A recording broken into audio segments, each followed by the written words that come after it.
Hello friends, आज इस video में हम बात करने वाले हैं गायनेकोमेस्टिया के ग्रेड्स के बारे में और ग्रेड्स के अकॉर्डिंगली उनका क्या ट्रीटमेंट होना चाहिए।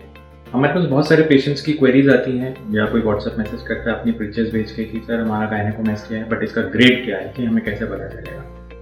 तो आज मैं इस वीडियो में सारी चीज़ें बताने वाला हूँ कि गायनेकोमेस्टिया के ग्रेड्स के बारे में हम कैसे जान सकते हैं और डिपेंडिंग अपॉन योर ग्रेड या सिवियरिटी हम उसका क्या ट्रीटमेंट का ऑप्शन कर सकते हैं।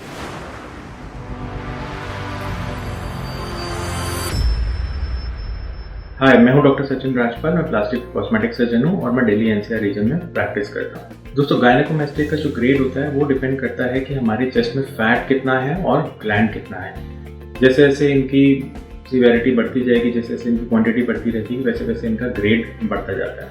तो अगर मैं बात करूँ, गायनेकोमेस्टिया को मोटे मोटे 4 ग्रेड्स में डिवाइड किया जाता है, which is grade 1, grade 2, grade 3 and grade 4। इसमें ग्रेड 1 जो होता है वो सबसे माइल्ड डिफॉर्मिटी होती है और जैसे जैसे वो ग्रेड आगे बढ़ता है, जैसे ग्रेड 4 है वो सीवियर कैटेगरी में आता है। तो हम बात करते हैं ग्रेड 1 गायनेकोमेस्टिया के बारे में।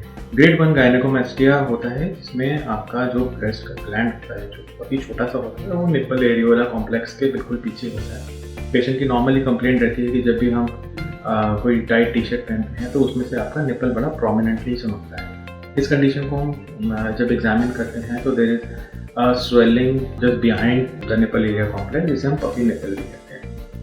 अगर हम ग्रेड 2 के बारे में बात करें तो ग्रेड 2 में आपका ग्लैंड होता है, लेकिन साथ साथ आपका जो फैट का जो कंपोनेंट होता है वो भी थोड़ा सा होता है, बट वो निप्पल एरिया कॉम्प्लेक्स के बियॉन्ड होता है थोड़ा सा।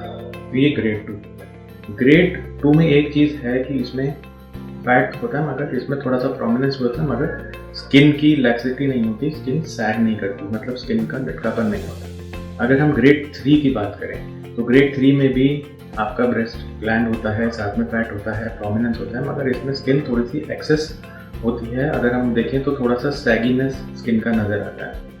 और ग्रेड 4 जो होता है बहुत ही सीवियर कैटेगरी में आता है, जिसमें नॉर्मली अगर हम देखें तो मोस्ट ऑफ द पेशेंट्स होते हैं जिन्होंने मेजर वेट लॉस किया होता है, स्किन काफ़ी लूज होती है, लटकी हुई होती है, आपका निप्पल एरिया कॉम्प्लेक्स बिल्कुल नीचे होता है। तो अगर मैं दोबारा से समराइज करना चाहूँ कि ग्रेड्स ऑफ गायनेकोमेस्टिया क्या होते हैं, तो ग्रेड 1 में आपका सिर्फ पफी निप्पल होता है, कोई फैट नहीं होता। ग्रेड 2 में आपका पफी निप्पल होता है, ग्लैंड होता है, साथ में आपका फैट होता है, मगर स्किन की सैगिंग नहीं होती। ग्रेड 3 में आपका ग्लैंड टिश्यू भी बड़ा होता है, फैट भी प्रोमिनेंट होता है और आपकी स्किन भी एक्स्ट्रा होती है, लैक्स होती है और सैगिंगनेस होती है और उसमें थोड़ा सा लटकापन नजर आता है। ग्रेड 4 बहुत ही सीवियर कैटेगरी का है, जिसमें काफ़ी हद तक स्किन लटकी पड़ी होती है, निप्पल एरिया कॉम्प्लेक्स बिल्कुल नीचे की तरफ फेस कर रहा होता है। तो आइए हम इसके बारे में बात करें कि इन सब के ग्रेड्स के अकॉर्डिंगली इनका ट्रीटमेंट क्या होता है। ग्रेड 1 में जैसे मैंने आपको बताया कि सिर्फ और सिर्फ ग्लैंड बड़ा हुआ होता है, सिर्फ निप्पल एरिया कॉम्प्लेक्स के पीछे होता है। इस वाले ग्रेड के गायनेकोमेस्टिया को हम लोकल एनेस्थीसिया में भी कर सकते हैं, जिसमें सिर्फ और सिर्फ ग्लैंड निकालने की ज़रूरत पड़ती है, इसमें लाइपोसक्शन की ज़रूरत नहीं पड़ती। अगर मैं ग्रेड 2 की बात करूं तो इसके अंदर फैट भी होता है और ग्लैंड कॉम्पोनेंट भी होता है, तो इसमें हमें दोनों ही चीज़ करनी पड़ती है। हमें लाइपोसक्शन करना पड़ता है फैट को निकालने के लिए और ग्लैंड को एक्सरसाइज करना पड़ता है उसकी प्रोमिनेंस कम करने के लिए।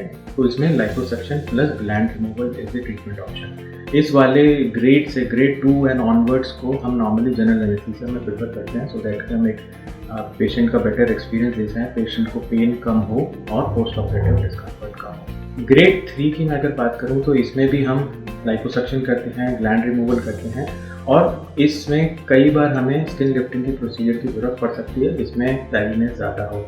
स्किन लिफ्टिंग को आप प्राइमरी उसमें भी कर सकते हैं या फिर एज अ सेकेंडरी प्रोसीजर भी कर सकते हैं। ग्रेड 4 जो सबसे ज़्यादा सीवियर फॉर्म है, इसके अंदर काफ़ी सारे एक्सपेक्टेड रहते हैं कि स्कार्स आएंगे, क्योंकि इसके अंदर हम नॉर्मल गायनेकोमेस्टिया की तरह से ट्रीट नहीं करते। इसमें हम ब्रेस्ट लिफ्ट या चेस्ट लिफ्ट अगर हम इसे बोलें तो उस तरीके की सर्जरी होती है। इसमें हमें काफ़ी ज़्यादा स्किन एक्सरसाइज करनी पड़ती है, कई बार निप्पल एरियोला को हमें एक्सरसाइज करके एज अ फ्री ग्राफ्ट लगाना पड़ता है प्रॉपर शेप देने के लिए। ग्रेड 4 गायनेकोमेस्टिया सर्जरी के बाद आप एक्सपेक्ट करें कि आपके चेस्ट पे काफ़ी ज़्यादा स्कार्स रहेंगे। आई होप इस वीडियो के माध्यम से मैंने आपकी जो ग्रेड्स को लेके कन्फ्यूजन रहती है या उसके ट्रीटमेंट को लेके कन्फ्यूजन रहती है वो कुछ हद तक सॉल्व करी होगी। आपको ये वीडियो पसंद आया तो आप इसे लाइक कर सकते हैं, सब्सक्राइब कर सकते हैं मेरे यूट्यूब चैनल को। मेरे यूट्यूब चैनल पे और भी कॉस्मेटिक सर्जरी से रिलेटेड वीडियो दे रखी हैं, आप उनको देख सकते हैं। अगर फिर भी आपके मन में कोई और कॉस्मेटिक सर्जरी या गायनेकोमेस्ट्री या उसके ग्रेड्स को लेके कोई डाउट है तो आप नीचे कर दिए नंबर्स पे मेरे को मैसेज कर सकते हैं। आप हमसे कांटेक्ट भी कर सकते हैं और अपने क्वेरीज छोड़ सकते हैं, मैं उन पे आंसर्स दूंगा।